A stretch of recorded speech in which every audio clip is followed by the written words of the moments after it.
Business leaders review pricing dynamics in Zim Herald. Business, captains of industry, policymakers and other stakeholders meet in Harare tomorrow to discuss pricing complexities presented by the multi-currency environment, including issues stemming from the dual currency regime, inflation and exchange rate.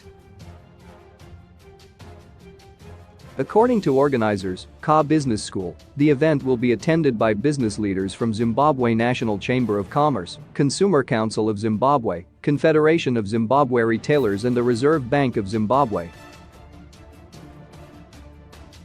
Despite progressively reducing inflation to a two-year low last year, after it peaked at a post-dollarization high of 837.5% in 2020, Zimbabwe has seen resurgent inflation amid exchange rate volatility for much of this year.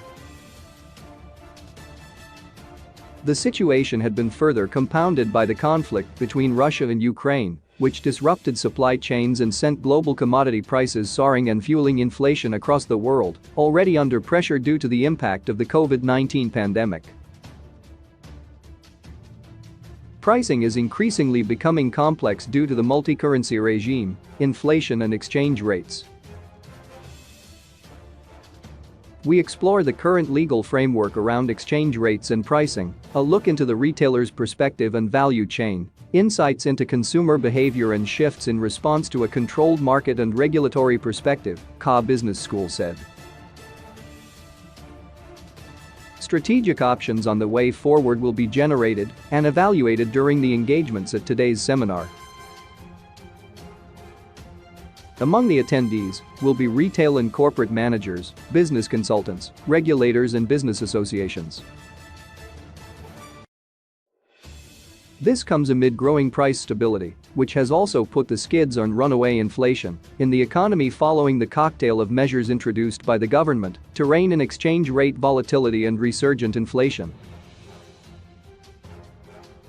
The Treasury recently asked all government ministries, departments, and agencies to review contracts to ensure that all prices are pegged in line with the legal requirement to be based on the willing buyer, willing seller system. This followed the realization that some of the contractors who were receiving large payments for supplying the government or after carrying out public infrastructure programs were the ones fueling exchange rate volatility when they bought forex on the parallel market.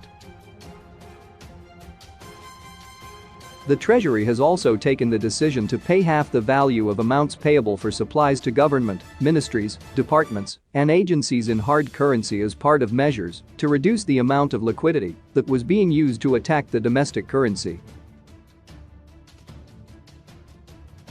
On its part, the central bank has tightened the screws on excess liquidity by hiking lending rates after setting the bank policy or benchmark rate at 200%, while statutory reserve levels were also significantly increased to limit the amount of money readily available to the institutions for on lending.